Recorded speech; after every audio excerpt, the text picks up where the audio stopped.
ہونا چاہیے تھا کہ آپ کے ڈسکس کریں کہ آپ کا فخر ہے کہ آپ کے پاس ایک نظام موجود ہے.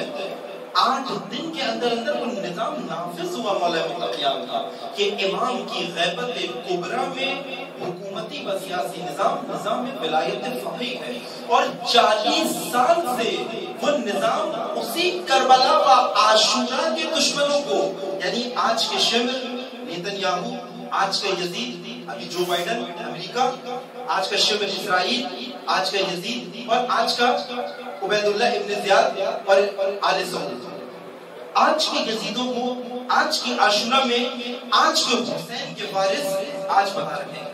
ہمیں ہمارا امام لاوارث چھوڑ کے نہیں گیا، ہمیں کسی کے حوالے کر کے گیا ہے کہ اگر اس کے ساتھ رکھے، اگر اس کی معرفت ہوئی تو ٹھیک ہے ورنہ ہلاکت ہے. آپ جانتے وہ حدیث من مات ولم یعرف امام زمانہ مات میتۃ الجاہلیہ، جو شخص اپنے زمانے کی امام کی معرفت کے بغیر اس دنیا سے چلا جائے وہ جاہلیت کی موت مرا. آپ نے دیکھا نبی اکرم کا زمانہ امامت کہاں ہے؟ وہ نبی اکرم امام ہے. کون کون زندگی گزار رہے ہیں؟ مکہ میں مشرکین تو ہیں، بعض حضرت عیسیٰ کی امامت کو جاری رکھے ہوئے تھے، بعض حضرت موسیٰ کی امامت کو جاری رکھے ہوئے تھے، عیسائی بھی ہے، یہودی بھی ہے، امام حضرت رسول اللہ ہے اور امامت کے ساتھ نہیں ہے. جو اس وقت اس امامت کے ساتھ نہیں ہے جاہلیت کی موت ہے.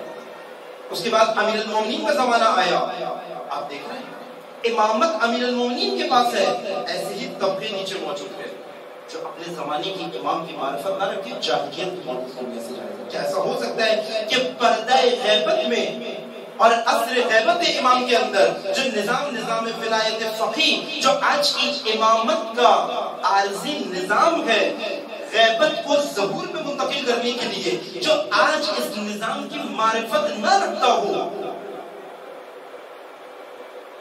اور وہ یہاں سے جاہلیت کے ساتھ نہ جائے، اس لیے ہمیں فخر ہونا چاہیے. آج یہ ڈسکشن آپ چھیڑیں، آپ دیکھیں 40 سال اس ملک نے جس پہ شرق و غرب نے پابندیاں لگائی،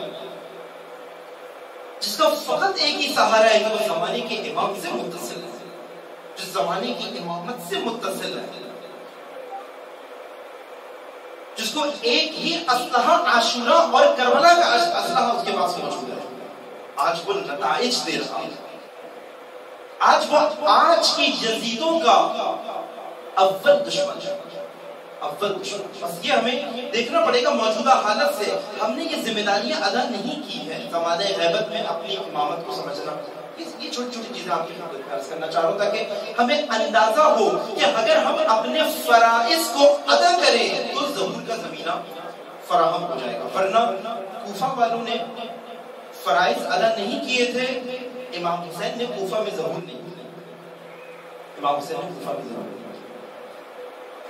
امام حسین کی کوفہ میں غیبت تھی، اپنا نمائندہ بھیجا تھا غیر معصوم، اپنا ہم کہتے ہیں کہ اس وقت کا مجتہد مرجع کوفہ کے اندر بھیجا تھا مسلم بن عقیل کہ دیکھو اگر یہ تیار ہے تو میں ظہور کروں گا، اگر یہ تیار نہیں ہے میں نہیں آؤں گا. اور امام نہیں گئے.